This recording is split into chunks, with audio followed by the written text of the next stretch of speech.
They hadn't shared more than a few perfunctory greetings. She wanted to thank everyone for coming. She really did appreciate their expressions of sympathy and respect, and at the same time find a way to steer them out the door. Making conversation with people she hardly knew was beyond her. She was polite, cordial, but a tightness had gripped her chest, and it demanded every ounce of restraint she could muster not to rush to the barn, saddle midnight, and ride until she was too exhausted to go farther. Bob and Marilee Carr came next, with their little boy, Axel. They owned and operated 3 of a kind, Buffalo Valley's Bar and Grill. After that, the banker, Heath Quantrill, offered his condolences. Rachel Fisher was with him, and if Margaret remembered correctly, they were a couple now. Ranchers and farmers crowded the house. So many people. There barely seemed room to breathe. "Do you need anything?" Maddie McKenna asked, with a gentleness that nearly broke Margaret's facade.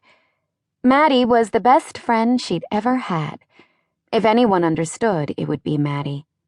"I want everyone to leave," Margaret whispered, fighting back emotion.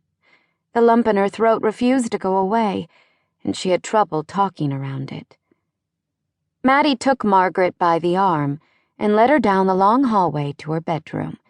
The 2 of them had spent many an afternoon in this very room. At Margaret's entreaty, Maddie had tried to instruct her in the arts of looking and acting feminine. Feminine enough to attract Matt Eilers. Not that her efforts had been noticed. Not by him, anyway.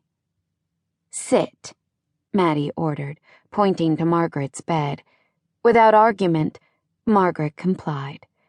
"When was the last time you had any sleep?" Margaret blinked, unable to recall. A while ago. The night before the funeral, she'd sat up and gone through her father's papers. He had everything in order, as she'd suspected he would. He'd realized months ago that he was dying.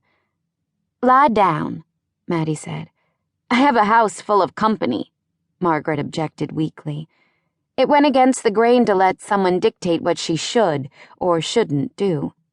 With anyone else, she'd have made a fuss, insisted it was her place to be with her father's friends.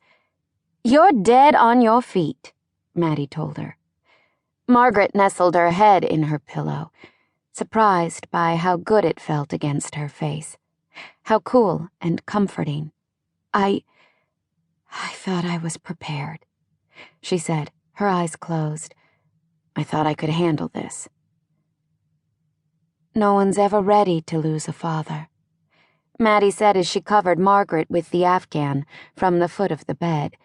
The weight of it settled warmly over her shoulders. "Sleep now. By the time you wake, everyone will be gone.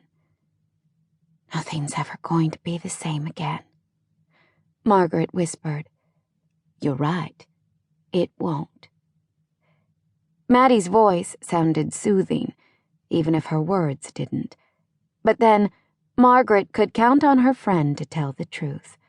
Already she could feel sleep approach, could feel the tension leave her body. "Matt didn't attend the funeral, did he?" "No," Maddie said. "I thought he would." She was keenly disappointed that he hadn't bothered to show up. "I know." Maddie was disappointed in him, too. Margaret could tell from the inflection in her voice. Few people understood why she loved Matt. If pressured to explain, Margaret wasn't sure she could justify her feelings. Matt Eilers was as handsome as sin, shallow and conceited. But she loved him, and had, from the moment she'd met him.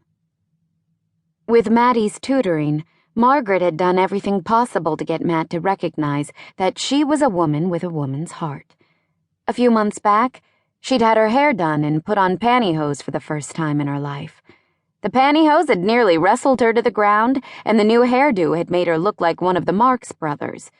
In her opinion, anyway. The whole beautifying operation had been a unique form of torture.